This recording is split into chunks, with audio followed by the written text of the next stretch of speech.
కోల్కతా ఆర్జికర్ ప్రభుత్వ ఆసుపత్రిలో దారుణ అత్యాచారం, హత్యకు గురైన జూనియర్ డాక్టర్ కేసుపై రోజుకో కొత్త విషయం బయటకు వస్తోంది. అసలు మనం ఏ వ్యవస్థలో ఉన్నామో కూడా అర్థం కాని పరిస్థితి. డాక్టర్పై దారుణంగా అత్యాచారానికి ఒడిగట్టి హింసించి చెప్పిన ఘటన యావత్ దేశానికి కన్నీళ్లు తెప్పించింది. కానీ ఇంతవరకు బాధితురాలి తల్లిదండ్రులకు న్యాయం జరగలేదు.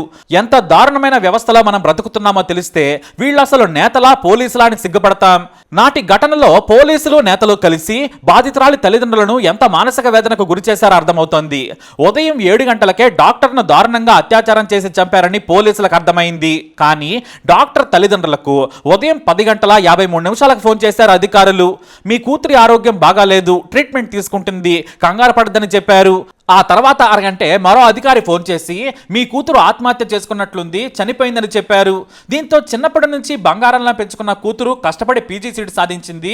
ఇప్పుడు ఆసుపత్రిలో డ్యూటీలో ఉన్న కూతురు ఎలా చనిపోతుందని తల్లిదండ్రులు ఆసుపత్రికి బయలుదేరారు. కానీ పోలీసులు కన్న కూతురి మృతదేహం చూసేందుకు కూడా అనుమతించలేదు. కేవలం చనిపోయిందని మాత్రమే చెప్పారు. ఎలా చనిపోయింది, ఏం జరిగిందో కూడా చెప్పలేదు. తల్లిదండ్రులు పోలీసులకు 2 చేతులు జోడించి దండం పెట్టారు, మా కూతురును చూపించమని. కానీ ఎవరూ కూడా కనికరించలేదు. 3 గంటల పాటు నరకయాతన పడ్డారు తల్లిదండ్రులు. చివరకు శవాన్ని చూపించి ఏదో పురుగు కరిచిందని చెప్పి మృతదేహాన్ని చేతిలో పెట్టారు. ఆసుపత్రి గేటు దాటిన తర్వాత కానీ తల్లిదండ్రులకు అర్థం కాలేదు తమ కూతురు పరిస్థితి చూశాక ఏదో దారుణం జరిగిందని. అప్పుడు బోరుమన్నారు తల్లిదండ్రులు. కోల్కతాలో డాక్టర్ హత్య దేశవ్యాప్తంగా వైరల్గా మారింది. అయినా కూడా ఎఫ్ఐఆర్ నమోదు కాలేదు. మామూలుగా ఆసుపత్రి వర్గాలు పోలీసులకు ఫిర్యాదు చేయాలి. ఏ నాయకుడు ఫోన్లు చేశాడో, ఏ అధికారి ఒత్తిడి చేశాడో కానీ పట్టించుకోలేదు. దేశవ్యాప్తంగా దుమారం రేగిన తర్వాత ప్రతిపక్షాలు విమర్శిస్తుంటే అప్పుడు అర్ధరాత్రి 12 గంటలకు ఎఫ్ఐఆర్ నమోదు చేశారు. ఈలోపు ఫ్రెష్గా ఉన్న సాక్ష్యాలను అన్ని కూడా ధ్వంసమైపోయాయి. ఇక ఆసుపత్రిలో పనిచేసే వైద్యులు ధర్నాకు దిగడంతో ఆ మరుసటి రోజు గోండాలు దాడి చేసి ఆసుపత్రిని ధ్వంసం చేశారు. ఈ గందరగోళం మధ్య సంజయ్ రాయ్ అనే పోలీస్ వాలంటీర్ను పోలీసులు అరెస్టు చేశారు. ఆధారాలు కూడా సేకరించారు. కానీ రాష్ట్ర పోలీసులపై నమ్మకం లేదని ఆరోపణలు రావడంతో హైకోర్టు కేసును సిబిఐకి అప్పగించింది. ఇప్పుడు ఈ కేసు సుప్రీంకోర్టుకు చేరింది. సరే, మరి సిబిఐ నెల రోజుల తర్వాత ఏమైనా తెలిసిందా అంటే అది కూడా లేదు. నెల రోజుల క్రితం కోల్కతా పోలీసులు చెప్పిందే చెబుతోంది. సుప్రీంకోర్టు ఇన్వెస్టిగేషన్ స్టేటస్ రిపోర్ట్ ఇవ్వమంటే విచారణ జరుగుతోందని చెప్పింది సిబిఐ.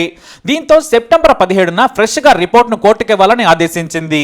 ఒకవైపు నేను చంపలేదంటున్నాడు నిందితుడు సంజయ్ రాయ్. నేను వెళ్లేసరికే డాక్టర్ చనిపోయి ఉందని చెబుతున్నాడు. మరి సిబిఐ అతని నుంచి ఏం తెలిసిందనేది ఇంకా తెలియరాలేదు. కానీ సైంటిఫిక్ ప్రూఫ్స్ను సేకరించింది. నిందితుడికి ఉరిశిక్ష పడేలా సాక్ష్యాలు సేకరించామని చెబుతోంది. కానీ డాక్టర్ హత్య అత్యాచారంలో ఎంతమంది ఉన్నారనేది ఇప్పుడు మిస్టరీ. ఓవైపు కోల్కతా పోలీసులు తమకు ఈ కేసు గురించి మాట్లాడకుండా ఉండేందుకు డబ్బును ఆశ చూపారని ఆరోపణలు చేస్తున్నారు. సిబిఐ ఈ కేసును ఎలా సాల్వ్ చేయాలో తెలియక జుట్టు పీక్కుంటోంది. కానీ ఆధారాలు ధ్వంసం చేయడం వెనుక నాటి medical college principal Sandip Ghosh హస్తం ఉన్నట్లు గుర్తించింది సిబిఐ. ఎందుకంటే మృతదేహం దొరికిన మరుసటి రోజు హత్యకు గురై ఉన్న seminar hall rest room, toilet ను కూడా కూల్చివేయాలని ఆదేశించారు. ఎందుకంటే మోడర్న్ గా కడదామని చెప్పారు. దీంతో చాలా మంది కొత్త వ్యక్తులు ఆ ప్రాంతంలో కలిగి తిరిగారు. కీలక ఆధారాలు కూడా అక్కడ మిస్ అయ్యాయి. ఇక పోలీసులు కూడా సెమినార్ దగ్గర మృతదేహం తిరిగిన చోటకు జనాలను అనుమతించారు. దీంతో ఇంకాస్త ఆధారాలు నాశనమైపోయాయి. ఆగస్టు 14న కొంతమంది గోండాలు అర్ధరాత్రి ధ్వంసం చేసిన ఘటనల్లో కూడా కీలకమైన క్లూస్ మిస్ అయ్యాయని సిబిఐ అధికారులు ఆరోపిస్తున్నారు. కానీ కోల్కతా పోలీసులు మాత్రం ఎలాంటి ఆధారాలు ధ్వంసం కాలేదు, మేము ప్రొఫెషనల్గా వ్యవహరించామని చెబుతున్నారు. ఇటు బాధితురాలి తల్లిదండ్రులు హైకోర్టులో కొత్త పిటిషన్ వేశారు. మా కూతురిపై గ్యాంగ్ రేప్ జరుగుండొచ్చు, ఆధారాలు తారుమారయ్యాయి, ఎవరినో తప్పించడానికి, మరీ ముఖ్యంగా పెద్దవాళ్లను తప్పించడానికి ప్రయత్నాలు జరిగాయని ఆరోపిస్తున్నారు. అయితే తల్లిదండ్రులు ఆరోపించినట్లు గ్యాంగ్ రేప్ జరిగిందా అంటే మాత్రం సిబిఐ కాదని చెబుతోంది. ఇప్పటి వరకు సరైన ఆధారాలు దొరకలేదు. అందుకే విచారణ ముందుకు సాగడం లేదు. సంజయ్ రాయ్ డిఎన్ఏ తప్ప మరొకరిది ఎక్కడా లభించలేదు. ఇతర వ్యక్తుల ప్రమేయం ఉన్నట్లుగా తమకు ఆధారాలు దొరకలేదని సిబిఐ చెబుతోంది. అన్ని సైంటిఫిక్ ఎవిడెన్సెస్ నిందితుడు సంజయ్ రాయ్ నమూనాలతో మ్యాచ్ అయ్యాయని చెప్పారు. అంటే హంతకుడు అత్యాచారం చేసిన వ్యక్తి ఒకడేనని తేలింది. కానీ సంజయ్ తరపున వాదిస్తున్న లాయర్ మాత్రం సిబిఐ వాదనలతో ఏకీభవించడం లేదు. అసలైన నేరస్తులను కాపాడేందుకు సంజయ్ని ఇరికిస్తున్నారని ఆరోపిస్తున్నారు. అయితే సిబిఐ విచారణ డాక్టర్ అత్యాచారం గురించి చేస్తుంటే ఆసుపత్రి మాఫియా వివరాలు బయటకు వస్తున్నాయి. ఆ హాస్పిటల్ ప్రిన్సిపల్ గా పనిచేసిన సందీప్ శవాలను కూడా అమ్ముకున్నాడని తేలింది. ఇక ఎంబీబీఎస్ విద్యార్థులను పాస్ చేయడానికి 3 నుంచి 4 లక్షలు, పీజీ విద్యార్థుల షరతులను పాస్ చేయడానికి 8 నుంచి 10 లక్షల రూపాయలు లంచంగా తీసుకుంటాడని తేలింది. ఇవే కాకుండా ఆసుపత్రిలో ఎన్నో ఆర్థిక అవకతవకలకు పాల్పడ్డారని కూడా తేలింది. దీంతో ఇప్పటికే సందీప్ ఘోష్ తో పాటు మరో ముగ్గురిని సిబిఐ అరెస్ట్ చేసింది. అయితే కోల్కతా ప్రజల అనుమానం వేరే ఉంది. బెంగాల్ సీఎం మమతా బెనర్జీ సర్కార్ ఏదో దాస్తోంది. డాక్టర్ అత్యాచారం, హత్య ఘటన బయటకు రాకుండా ఉండేందుకు శత విధాలా ప్రయత్నించింది. ఈ లోపు ఆధారాలన్నీ ధ్వంసమయ్యాయి. నిజాలను దాచి ఎవరినో కాపాడే ప్రయత్నం చేసింది. ఎందుకంటే సర్కారు పరువు పోతుందని. కాబట్టి తొందరపాట్లో బాధితురాలకి, ఆమె కుటుంబానికి, మా అందరికీ అన్యాయం జరిగినట్లుగా బాధపడుతున్నామని డాక్టర్ దేబాశిష్ దాస్ ఆవేదన వ్యక్తం చేశారు. ఇక సంజయ్ రాయ్ ఆసుపత్రిలోకి ఎలా వచ్చాడు? అతను బయట వ్యక్తి. ఒంటరిగా ఉన్న డాక్టర్ను అత్యాచారం చేసి చంపాడు. దానికి బాధ్యత వహించాల్సిన ప్రభుత్వం తప్పించుకునేందుకు రాజకీయం చేస్తుందని ఆరోపించారు. అయితే సంజయ్ రాయ్ పోలీస్ వాలంటీర్ కాబట్టి అతని గురించి బయటకు వచ్చినా కూడా తన ప్రభుత్వం పరువు పోతుందని మమత భావించి ఉంటారని, అందుకే మొత్తం దాచిపెట్టేందుకు నానా డ్రామాలాడారనే విమర్శలు కూడా వినిపిస్తున్నాయి. అసలు ఈ పోలీస్ వాలంటీర్ వ్యవస్థ మీద మొదటి నుంచి అనుమానాలున్నాయి. ప్రతిపక్షాలు కూడా ఇలాంటి వ్యవస్థ వద్దని వారించింది. కానీ 2011లో పోలీస్ వాలంటీర్ వ్యవస్థను తీసుకొచ్చారు మమత. స్టేట్ పోలీస్ ఫోర్స్ కు లింక్ చేశారు. కానీ ఈ వాలంటీర్ వ్యవస్థ అనేది స్థానిక టీఎంసీ లీడర్లకు ఉపయోగపడేలా తయారు చేసుకున్నారు అనే ఆరోపణలు వస్తున్నాయి. వీళ్ళు ఎక్స్ట్రా లీగల్ పవర్స్ ను బయట ఎంజాయ్ చేస్తున్నారు, దందాలు చేసుకుంటూ లంచాలు తింటూ టీఎంసీకి అనుకూలంగా పనిచేస్తున్నారు అనే విమర్శలు తరచూ వినిపిస్తూనే ఉంటాయి. ఇక ఈ ఆర్జీకర్ ఆసుపత్రి ఘటన తర్వాత కూడా బాత్రా అనే మరో ఆసుపత్రికి దూసుకొచ్చాడో తాగుబోతు వాలంటీర్. తాను చెప్పినట్లు వినకపోతే కోల్కతా డాక్టర్కు పట్టిన గతే పడుతుందని బెదిరించాడు. దీంతో పోలీసులకు ఫిర్యాదు చేశారు డాక్టర్లు. దీంతో ఈ వ్యవస్థను తీసివేయాలనే డిమాండ్లు వినిపిస్తున్నాయి. 2022లో కూడా 22 ఏళ్ల అనిస్ ఖాన్ అనే స్టూడెంట్ లీడర్ హత్యలో కూడా పోలీస్ వాలంటీర్ హస్తం ఉందని ఆరోపణలు వచ్చాయి. అందుకే ఆర్జీకర్ ఆసుపత్రి ప్రిన్సిపల్ తో పాటు ఆ ఘటనను చిన్నదిగా చూపించేందుకు రాష్ట్ర ప్రభుత్వం ప్రయత్నించి విఫలమైందని మమత సర్కార్పై విమర్శలు వస్తున్నాయి.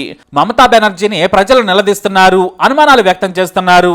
అసలు ఎందుకని కనీసం డాక్టర్ తల్లిదండ్రులకు తమ కూతురిని చూడనివ్వలేదని నిలదీస్తున్నారు. ఇక్కడ మమత పరువు పోయింది. దాన్ని కాపాడుకునేందుకు సీఎంగా ఉండి ధర్నాలు, ర్యాలీలు చేసి బీజేపీని తిడుతున్నారు ఆమె. ఇప్పుడు అపరాజిత అనే బిల్లును ప్రవేశపెడుతున్నారు. రేపిస్టులకు ఉరిశిక్ష వేయిస్తానని డ్రామాలకు తెరలేపారు. ముందు ప్రభుత్వ ఆసుపత్రుల్లోనే కాదు, రాష్ట్రం మొత్తం మహిళల భద్రతకు చర్యలు తీసుకోకుండా ఈ షోలు ఎందుకని ప్రశ్నిస్తున్నా ఆమె దగ్గర సమాధానం లేదు. రాష్ట్రం పరువే కాదు, తన సర్కారు, తన పేరు కూడా నాశనమైందని మమత ఫ్రస్ట్రేషన్ లో ఉన్నారు. జాతీయ స్థాయిలోనే కాదు, అంతర్జాతీయ స్థాయిలో కూడా డాక్టర్ మరణంపై వ్యవహరించిన తీరు తీవ్ర విమర్శలకు దారితీసింది. అందుకే ఏం పాలుపోక ఇష్టం వచ్చినట్లుగా రాజకీయ రంగు పులుముతున్నారు. ఇదే ఛాన్స్ అని బీజేపీ రాజకీయ చదరంగానికి తెరలేపింది. 13 ఏళ్ల ముఖ్యమంత్రి అనుభవంలో ఈసారి మమతకు ఎదురు ప్రశ్నలు వస్తున్నాయి. ప్రజలు నిలదీస్తున్నారు. సొంత పార్టీ కార్యకర్తలు కూడా దీదీ తీరు నచ్చలేదని ఫైర్ అవుతున్నారు. అంతెందుకు మమత సొంత మేనల్లుడు, ఆమె వారసుడిగా భావిస్తున్న TMC general secretary Abhishek Banerjee కూడా అసంతృప్తి వ్యక్తం చేశారు. యువతి మరణాన్ని మరో మరణంగా చూశారు. సరిగ్గా పోలీసులు, నాయకులు హ్యాండిల్ చేయలేకపోయారని పార్టీ మీటింగ్ లో సీరియస్ అయినట్లు సమాచారం. అభిషేక్ మాటలకు మమత కూడా మౌనంగానే ఉండిపోయారంటే పరిస్థితి ఎంత కంపైందో అర్థం చేసుకోవచ్చు.